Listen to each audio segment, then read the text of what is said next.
Thank you. It stands to reason that the most frustrated team is the team that's not having a very good go of it in a playoff series. And right now, San Jose looks like a very frustrated team. Joe Thornton spending a lot more time cross-checking players, going after players, and putting the puck in the net. Now, after Game 2, Logan Couture kind of calls out Sidney Crosby. What do you make of this situation with San Jose star players? Well, I'm happy to see a pulse with that team, because really, to me, in the first 2 games of this series, Sean, there wasn't enough of that. I think that it was way too easy, frankly, for Pittsburgh to play the way they want to play. They're not a team that is very physical, is going to engage in the body contact. And, you know, for me, Logan Couture stepping up and saying that, a little gamesmanship, it's a little bit of the fun stuff we see in the playoffs, but I think it's also a sign that he's not going to just let this go by easily. And none of these guys should. They all know how hard it is to get to this point, and I would expect we're going to see a little bit more bite out of the Sharks if they're going to make this a series, because they're in very tough based on what we saw through 2 games. The term that you used, it being easy, it's very interesting you say that, because the Sharks look to be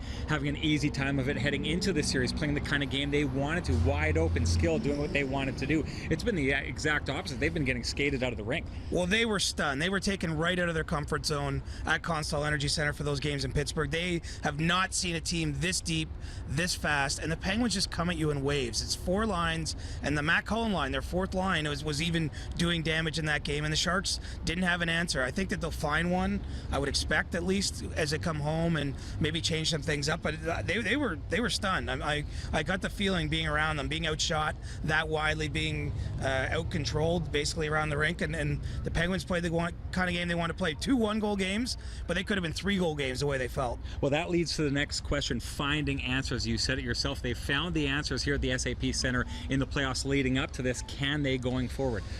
It's going to be a benefit for Peter DeBoer to have a chance to have last change, I believe, here. I mean, the biggest issue I saw for them, I mean, there's lots of them, but the Thornton line was the only one that really created scoring opportunities, had moments where they were cycling around the Pittsburgh end, making things uncomfortable, making Matt Murray have to stand on his toes.